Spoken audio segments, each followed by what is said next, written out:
Ladies and gentlemen, welcome back to My Recluse. Today we are here to do some player ratings from Bradford City 0, Salford City 0. If you do go on to enjoy today's video, please make sure to drop a like on there for me. If you could try and hit 50 likes on today's video, that would be massively appreciated. Subscribe if you're new as well. We're on the road to 200 subscribers, so please make sure you are subscribed if you haven't already with that post notification bell on. It's free to do so, and it does massively help out. Get your thoughts in as well down in the comment section down below on today's game, and also your player ratings. Let us know down below who was your man of the match from yesterday's game. From what I've seen on social media, I think it's between two players, and we'll come on to them obviously later on in today's video. Now, Korban, it's a delight to be joined by you once again. How are we feeling after yesterday's game?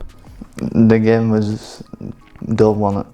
Yeah, not the most entertaining ones. We are currently though watching Notts County versus Fleetwood, so if anyone's eyes are focused over here, then it might be that Fleetwood have actually scored again. It's just kicked off for the second half, and we will kick off with our player ratings with Sam Walker. I've gone with a 5 out of 10 for Sam Walker. He only really had one save to make. That was from McElhaney in the second half, and I think his distribution, to be fair, was actually quite poor. He never really looks comfortable. Fleetwood have scored again. It's 2-0. It's Brendan Weirdo, but Sam Walker never looks comfortable.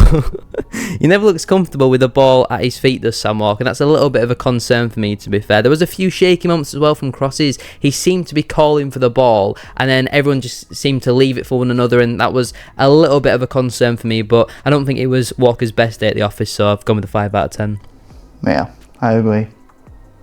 Nothing else to add? I want to rewatch the goal. It was a really good finish, to be fair, from Fleetwood. It's not relevant, but I guess it's more HD, so unfortunately you are going to have to stick it out for this one. Matty Platt is in absolutely no man's land, and it's 2-0 to Fleetwood. Moving on then to Iden Baldwin. I've gone with 7.5 out of 10 for our right centre-back yesterday. Arguably man of the match as well. I think he's getting better and better as each game does go by. His passing range for me is very impressive. Defensively, I think he looked very strong against Kelly, especially in that first half. Brad Halliday seemed to be getting caught up the pitch quite a lot, to be fair, so I think Baldwin did really well to deal with him. And in the second half as well, when Salford brought on the big striker, was it Quackers or Dackers, something like that, he kept barging into him to help Neil Byrne, which is something that I did quite like. He got penalised on one occasion, but all the other times referee just completely missed it, and goodness me how poor was the referee yesterday. But I thought Baldwin impressed me quite a lot yesterday, so I'm going to 7.5 out of 10. Yeah, they were brilliant. I'd give him an 8, man of match for me. I was impressed with how aggressive he was in being intense with his pressing. He was really engaged. Like you say, his distribution's fantastic. Don't force the ball. Byrne and Kelly force long balls in behind. He looks to bring the ball forward, overlap Brad Halliday, and his crossing good. There was a moment I think it might have been the first half where he brought the ball forward and made an overlapping run into the box and committed himself, and not really came the attack, but it's about getting bodies into the box, and that was promising. And like I said, defensively, nothing really got past him, so hopefully he continues to improve, because I admit when he came in, and even after MK Dons, I wasn't particularly impressed.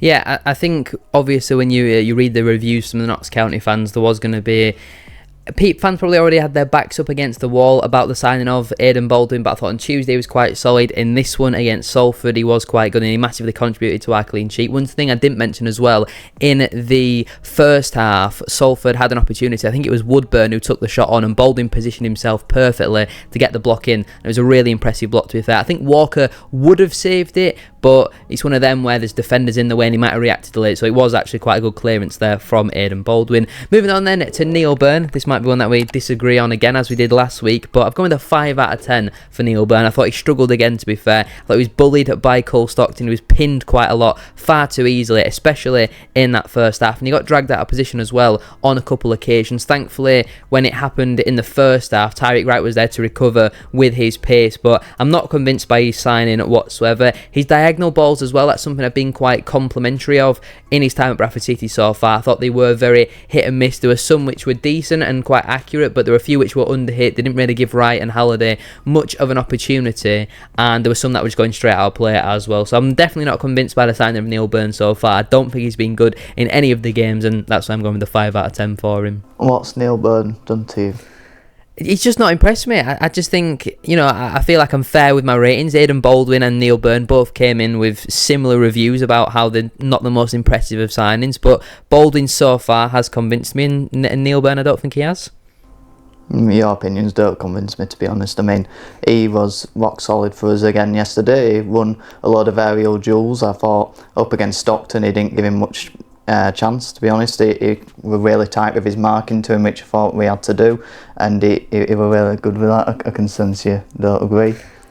I don't think either Byrne or Stockton really won a lot. I think they were both just trying to have a physical battle, and they were battling too much where they actually just forgot about the ball, and it kept bouncing over them quite a lot, which I guess you could say is good defending. Yeah, it is, because that means that Stockton hasn't come on top. Okay, I'll take your point for that. I still don't think he's impressed me though so far. Well, he doesn't have to have. He's impressed me, and he's been part of a clean sheet and a good defensive performance.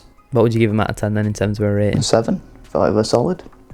Fair enough. I guess we'll have to move on then to Kieran Kelly. Very similar to Neil Byrne for me. I've gone with a 5 out of 10 from him. Really poor, to be fair. I thought he gave the ball away very cheaply on 2 or 3 different occasions where he just didn't need to do that. He looks quite slow and sluggish in his play, and that throw in right at the end of the game where he played backwards back into, I think it was Neil Byrne, that was absolutely criminal from Kieran Kelly. That just had to go long, get a ball into the box rather than passing backwards to the halfway line. We saw that against MK Dons last week where it was the reverse. They were just passing from side to side, but when there's 10 seconds left, you've just got to send the ball into the box, and that really did frustrate me. I thought in the first half he actually struggled quite a lot defensively as well, but that could maybe be down to Tyreek Wright being far too high up the pitch. But on the whole, not impressed with Kelly yesterday. I thought Shepherd should have started, and even after watching Kelly play in the 90 minutes yesterday, I think Shepherd should start next week against Bromley, so that's why I'm going with a 5 out of 10.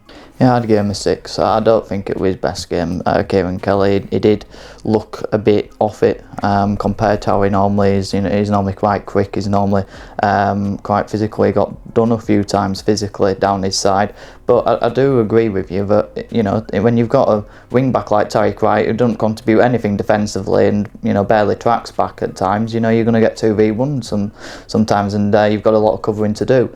And I wouldn't be surprised if he had to cover a lot of the pitch down that side. So it's not an excuse. He's got to be a lot better, Kieran Kelly.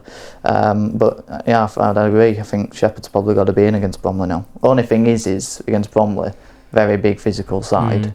Will he be coming out better? It's not. I think Shepherd's he's 6'2", 6'3". I think he would be able to deal with the physical battle. Obviously, he's not as hench as Kieran Kelly, but I think Shepherd would be able to compete with him just as equally. Yeah. So we'll move on then to Richie Smallwood next. He's the other player I think was in contention for man of the match. I've gone with a 7.5 out of 10 for him as well. I thought it was another strong performance. There were a number of brilliant tackles and interceptions, especially in the first part of that second half. I think in the first 15-20 minutes, a lot of them came in that period. He was breaking up the play very well, and I was impressed with him in terms of that. His corners again were really poor, but they're the exact same as Tyreek Wright. Everyone criticises Richie Smallwood for his poor corners, but Tyreek Wright's were absolutely no better. Pretty much every single one was easily caught by the keeper unchallenged from both Smallwood and Tyreek Wright, but only Smallwood gets criticised for him, and I think it's unfair at times because his actual in-play performance, he's brilliant, and he gets criticised as well for maybe slowing the attacks down or not producing enough from midfield. But we've got 2 strikers, 2 attacking midfielders and 2 wing-backs, so I think all should be contributing more going forward before I'd even consider saying Richie Smallwood needs to do more. Even your outside centre-backs, especially Iden Baldwin, will play more progressive forward passes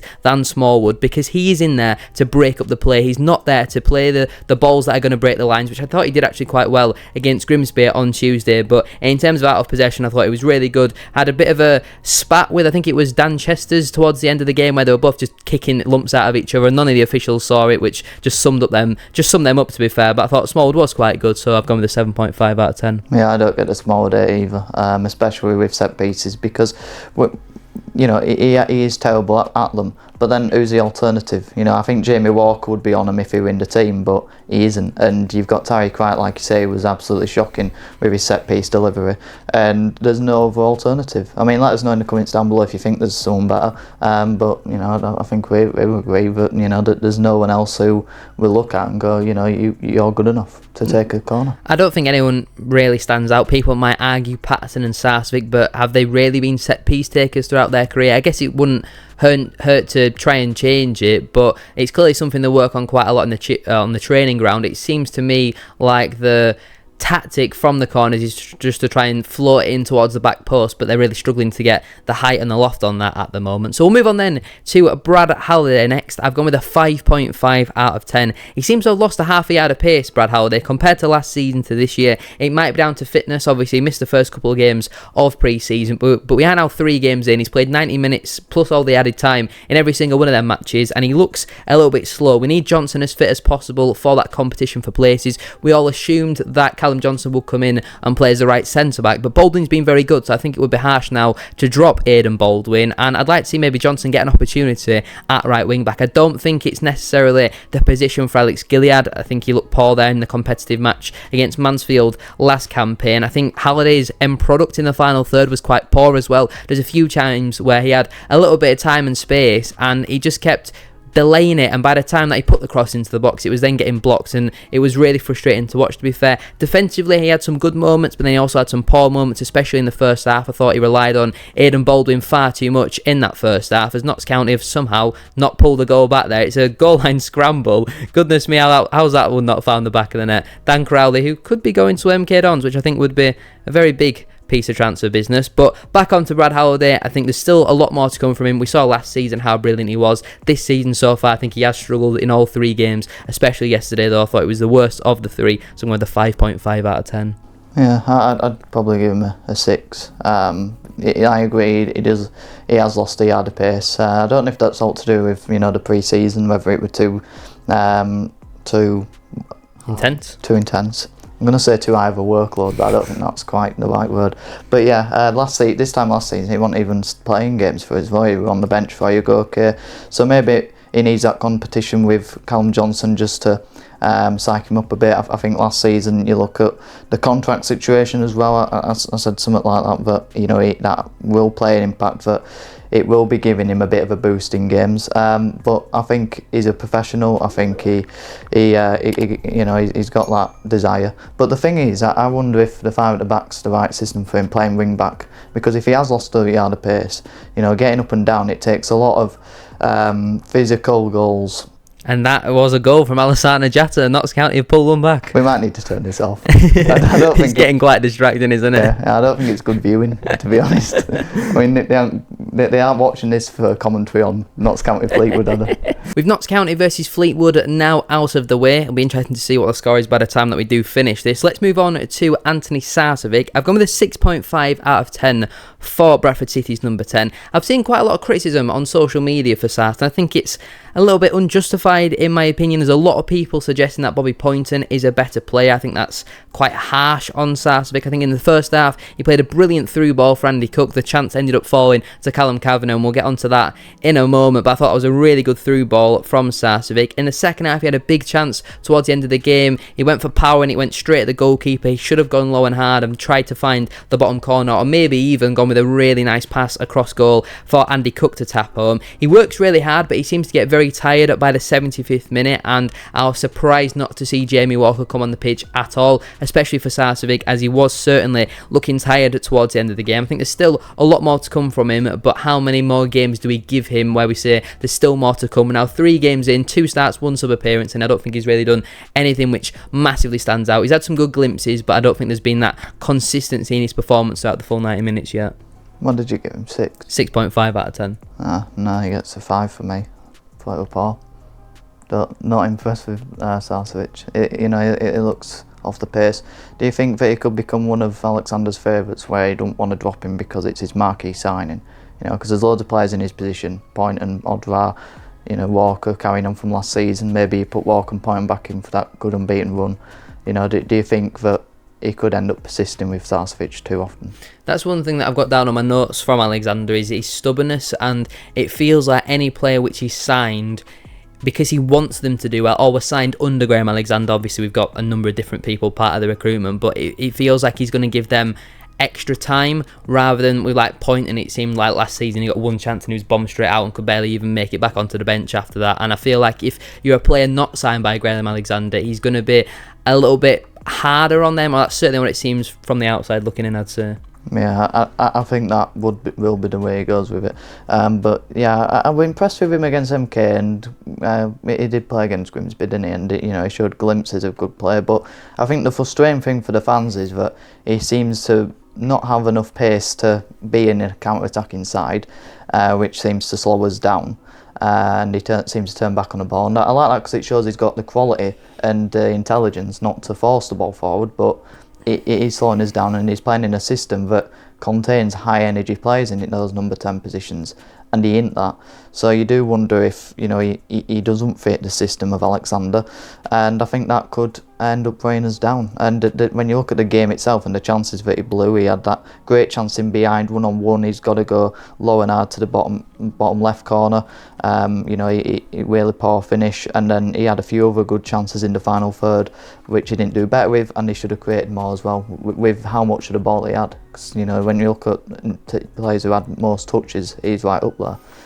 Yeah, I think his end product was definitely frustrating. I mean, he even had that one quite early on in the second half where he did a really nice run in behind. He beat the offside trap. He tried to do some Ronaldo chop Cruyff turn, and then he just kind of seemed to get the ball stuck under his feet as well, and it was a really, really poor finish. But let's move on then to Alex Patterson next. I think I might have been a bit generous here, but I've gone 7 out of 10 for Alex Patterson. He wasn't as impactful this week as what he was last week, but I think he still should have come away from the game with 2 assists. He played the ball through to Callum Kavi in the first half, who should have scored. He played the ball to Andy Cook, who did score, and for some reason that goal still hasn't been given, and I'm sure the officials will probably still be denying that it's gone over the line. We lost a lot of pace in that midfield when he came off, and I think you can't play Pointon and Sovic. It has to be one or the other, then it has to be one of Walker and Patterson, because Walker and Patterson have got the pace, Pointon and Sovic have got a bit more technical skill and ability, and I don't think a midfield duo, especially in them number 8 positions of Sovic and Smallwood, will work, in my personal opinion. I think we need to get him involved a lot more. He drives up the pitch, he's very good at doing that, and I think maybe subbing him off wasn't the right choice. I think if you were to sub off either Patterson or Sovic, I would have personally gone Sovic, especially with 20 minutes to go where he was starting to tire a little bit. But I think on the whole it was, again, more positive signs to come from Patterson. We don't want to burn him out too much, but I'm going to 7 out of 10 for him. I'm giving him a 6 just for the amount of times you're offside. I mean, I don't know if it's the officials or if he actually wasn't offside. Well, Alexander said in his post-match that there were, I think, either 3 or 5 occasions in the first half alone where an offside got called and it turned out they were actually onside as well. Does it? Well, that's something up, doesn't it? I mean, they're absolutely shocking, but we're not here to talk about the ref because we could be here all day and we blow your storage up. But at the end of the day, that's disappointing to hear. But Patterson, if you take that, then he kept making the runs and he was onside. And I think I saw that he had the lowest amount of touches in the game, with under 10, I think it was. But when you talk about the chances he created, the chances he could have had if the assistants used their eyes, and that his efficiency when he had the ball was much better than some others on the pitch as well. But yeah, so I'll give him a 7 then, because it's not the officials' fault, is it? You mean it is the officials' fault? Yeah, it's not Parsons' fault, it's the officials' fault. It's the officials' fault. Yeah. Right, let's move on then to Tyreek Wright next. I've gone with a 5 out of 10 for our left wing back. Going forward, he offered very little apart from a decent run in the second half. He beat 2 or 3 players and it ended in a very tame right-footed shot, which was comfortably blocked by the Salford City defender. Defensively though, again, very, very poor, especially in the first half. Constantly caught out of position, far too high up the pitch, and it was leaving Kelly very isolated there. He recovered well once in the first half. I mentioned it when we were talking about Neil Byrne, who got caught out of position. Kelly came across and there was an easy ball in behind, but Wright finally used his pace to actually defend that, and that's the frustrating thing. Wright's biggest asset is his pace, and he never seems to want to use it. He could easily just do the old-fashioned kick the ball one way and run around the defender the other way, and he'd easily get there and he'd beat a man every single time, but he just doesn't want to seem to use it. He always wants to cut back, play the ball to Kelly, and his crosses are not awful, but you don't really want a centre-back crossing the ball into the box when you are a natural winger. Take your man on, get a ball into the box. I thought he was really poor again yesterday, especially defensively, so that's why I'm going the 5 out of 10 for Tyreek Wright. Harry doesn't like to use his pace. Do you think it's got anything to do with his injuries? Or is that just a bad excuse? No. Did he pick up many injuries under Mark Hughes when he was using his pace a lot more? I can't really remember him picking up many injuries under Hughes. Not many. It won't many. He might have had one, but niggles, but not big injuries. Is that it? Well, no, I just thought you were going to say something. No, I have nothing else to add. All right, well, I've got a lot to add about Tyreek. Go on then. He's getting a 2 because I were terrible. Just defensively, at least look bothered, at least look interested. He showed no fight in terms of that. His touch was absolutely shocking.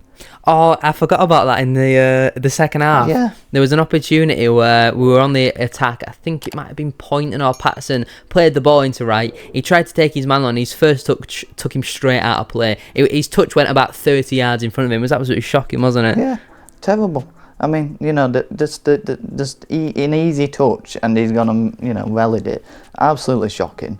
Like I said, never beats his man, never goes past his man. He's an out-and-out winger, scared to stiff to cross the ball. Like I said, defensively for a wing back, you've got to defend. You've got to get back and defend, and get left Kelly open so many times. He's just a poor footballer. I don't know why we re-signed him. I really don't. Yeah, I definitely agree with that, to be honest with you. I think he's return to Bradford City the second time was poor, and his return to Bradford City on the third time has not really been much better, in all honesty. Let's move on then to our two strikers, starting out firstly with Andy Cook. It was a hard rating for me to give Cook, so I've just gone bang in the middle. I say bang in the middle, it's not in the middle at all. I've gone 6 out of 10 for Andy Cook. His league account should have been opened. He has scored a legitimate goal, and the officials are that dopey that they've somehow not seen the ball go over the line, especially the linesman on that far side, the Midland Road side. He was absolutely useless. Horrendous decision from the officials, but apart from that, I think he was actually quite underwhelming in the game. I think he was bullied by Till and Negru, especially in that first half, but he didn't really improve too much in the second half. I think he was too soft, to be honest with you, and moaning quite a lot. There was a period in the first half, or a incident where Tilt just completely cleaned Cook out from behind, and somehow none of the officials saw it as a foul. And then from that point, any type of contact, Cook was just trying to go down and diving a little bit, and that's not the Andy Cook that we want to see, where everything is where he's just turning around and moaning at if it's not absolutely perfect to him. And it did frustrate me a little bit, in all honesty. He improved slightly when Sanderson came on, because I think he had less link-up play to do, and he's more in and around the box, sniffing around for chances. But again, the service into there wasn't particularly amazing. It was a hard rating to give because he should have scored. He did score, but it's not being given, so I've gone with a 6 out of 10. I'll give him a 7 just because he did score, and it should have been counted. And if that goes in, it may be a 7 because his job is to score, and that's what he did, and he was wrongly denied that.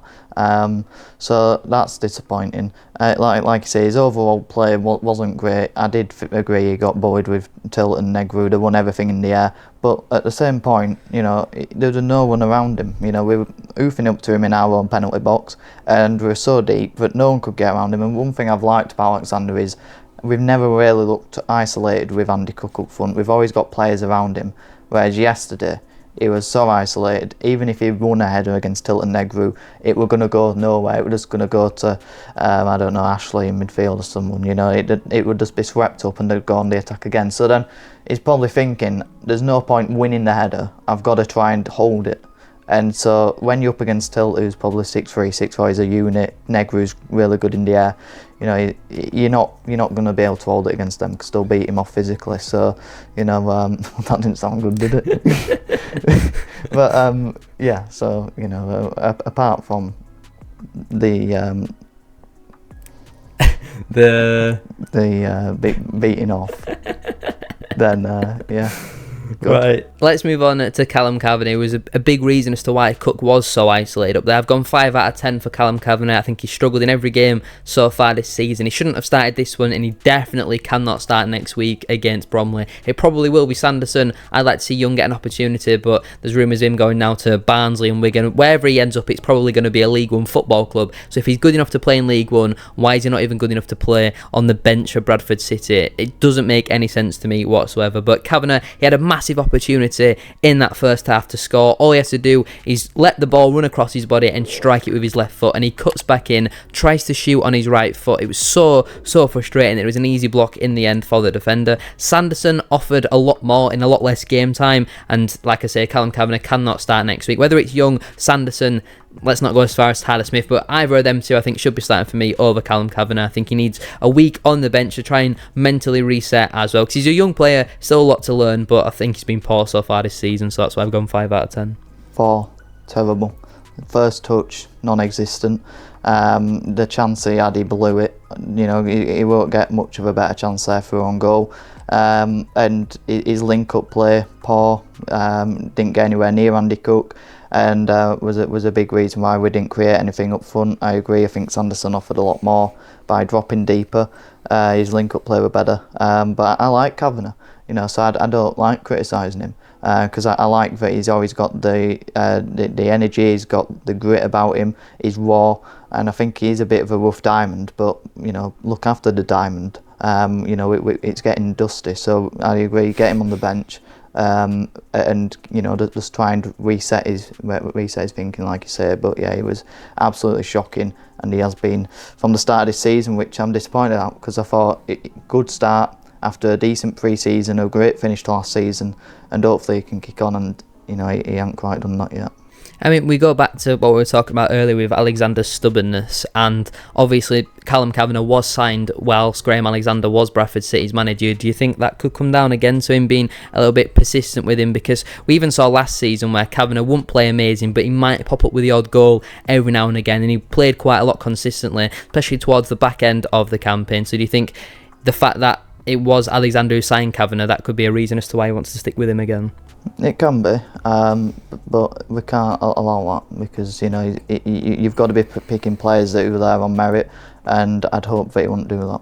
And he's just signed Sanderson, so yeah. You know, I mean, I guess that's only on loan though, so there's not that desire for him to prove that Sanderson could do well. And also MK Dons fans, that were one of the big reasons as to why they wanted him out, is because of how stubborn he was. Let's move on then to our substitutions. There were 3 changes made in the game, all at the exact same time, all around at the 70th minute mark. Clark came on for Tyreek Wright as that left wing back, and I've given him a 6 out of 10. There's not really a lot to say about Clark. He had some good link up play with Pointon, but he looked to play backwards far too often again, and it's so frustrating seeing him do that, because we spoke about it after the game against Grimsby. Clark is so technically gifted and he's unbelievably talented, but he just doesn't want to show it on a consistent enough basis. He's still better for me as a left wing back than Tyreek Wright, but I think again there's still a lot more to come from Clark, because it's almost like he's refusing to show us how good that he actually is. But like I say, not really a lot to say about Clark. Anything else to add? I'd start him on Saturday. You know, I liked his link up with Pointon, and hopefully that's something that can develop, because they're both quite similar players in how to look after the ball.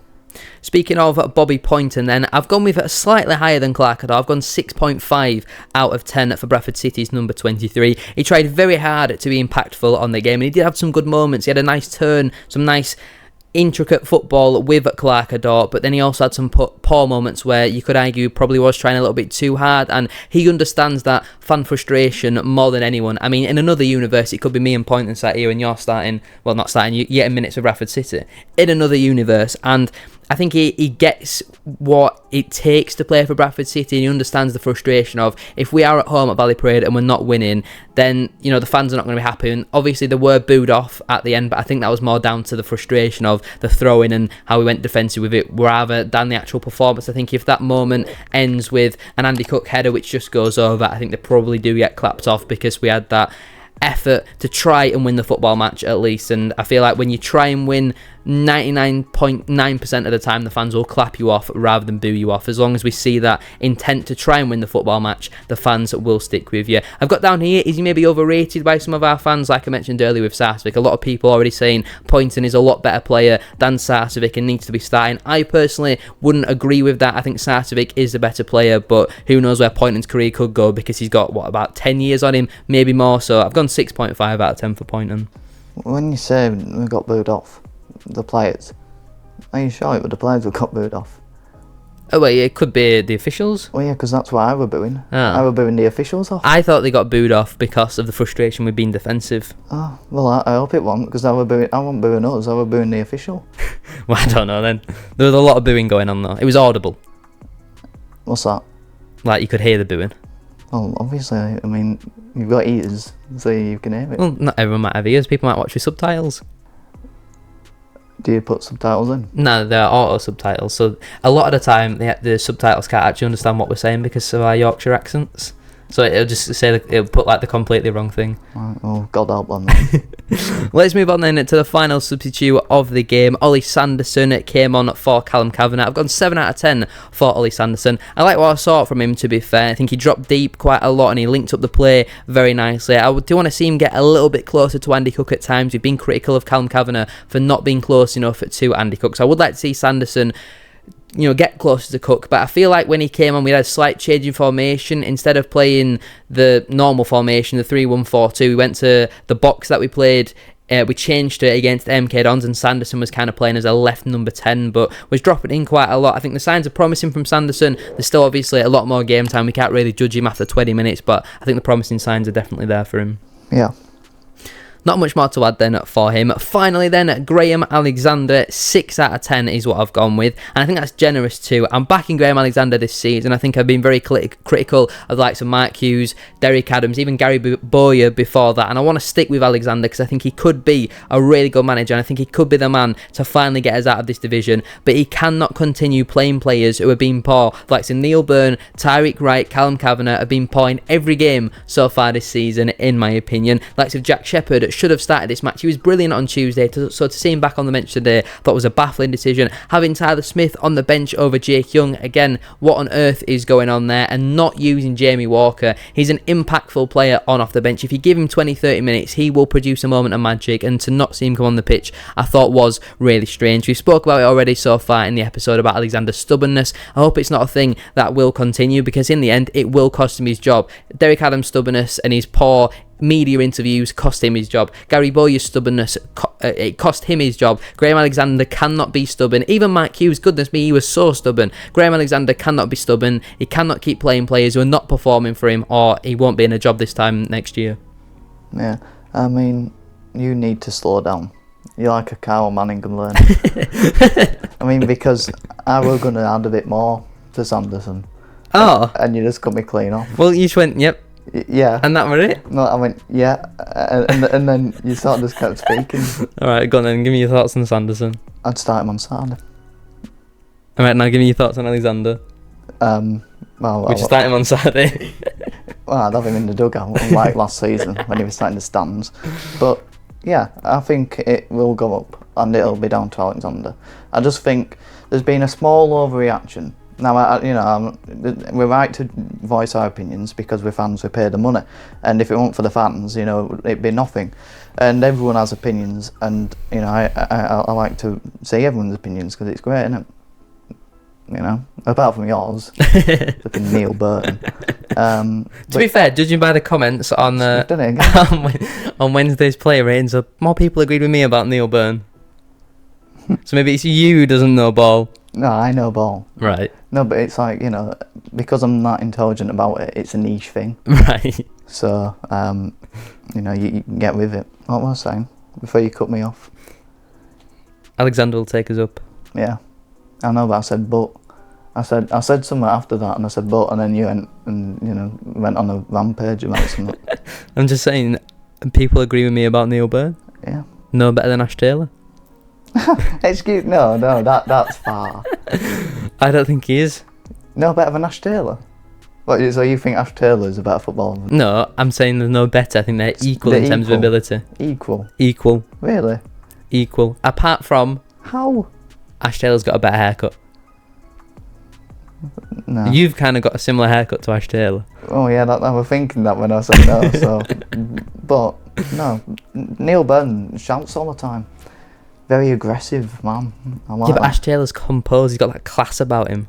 No, I don't want class. He listens to country music. Anything else to add before we end the episode? Well, yeah, I was saying something and you cut me off. Well, this is your opportunity to say it. I can't remember it now. You shouldn't do this. If you remember, then we'll talk about it next week. In the Bromley Post we'll match. We'll win 4-0 next week. No overreaction I want about of doing Amber. Oh, yeah, that's the one. So, yeah, you're overreacting, basically. Dickheads. Every single one of them. Yeah. Can I say dickhead? Yeah, it's the second channel. Dickheads. There was something more to that as well. Just overreacting. We have a right to opinions. It's all coming back to me. You just repeat yourself. Feels like I'm talking to someone with dementia. I think I have it. No, but it's just little things I said that's coming back, and then I'll go. I can't remember. You need like a shopping list here. Yeah. Bullet points, preparation. This is what it all comes down to. Cheating, we've had this, and apparently you had more votes. Yeah, exactly. The Instagram poll was I had 6 votes, you had 5. Yeah. So democracy would suggest only 11 people voted, so it's all your follower friends. 3 of them might have been me. Yeah, flipping. Well, thank you for watching our Notts County versus Fleetwood Town live commentary. If you have enjoyed, make sure to drop a like on there for us. If you could try and hit 50 likes, as we said at the start of today's video, that would be massively appreciated. Subscribe if you are new as well. We're on the road to 200 subscribers, so please make sure you are subscribed if you haven't already with that post notification bell on. It's free to do so, and it does massively help out. Thank you all so much for the support on the channel so far. We're about 10 days into it, well over 100 subscribers, so thank you all so much for that. Get your thoughts in, player ratings, man of the match, all that sort of stuff down in the comment section down below. Korban's channel, as always, will be linked in the description, so make sure to go over and subscribe to him. Have you remembered about what you wanted to say yet? No. No. So we will see you all Sunday, next Sunday. Are we back next Sunday? I can't. Are you coming back to the Recluse? Can't be bothered. He might not be here next week. Free, make sure to pester him. It's free buses, you know. No, it's 2, but you missed the bus. Your own fault. No, your own fault. No, it ain't my fault. No, your own fault. No, it's the weather. It's the bus. The weather app. it's the bus app's fault. Right. Because it said that it's literally I've missed it, and then I timed it right. I will have a there. So it's all jigsaws to get to your bloody house, and then I realised that it's actually where it still said it was. So I didn't miss it. You just didn't see it. You didn't see a big double-decker bus. Well, no, but it wasn't my fault, basically. Thank you for watching. Yeah. Thank you. Gracias. Oui. Muy bien. Merci. Grazie. It's Italian. Guten Tag. Isn't that hello? No, it's thank you, I think. Thank you? Yeah. I thought we were saying bye. Oh, yeah. No, because I said gracias. See you in a bit, mucker.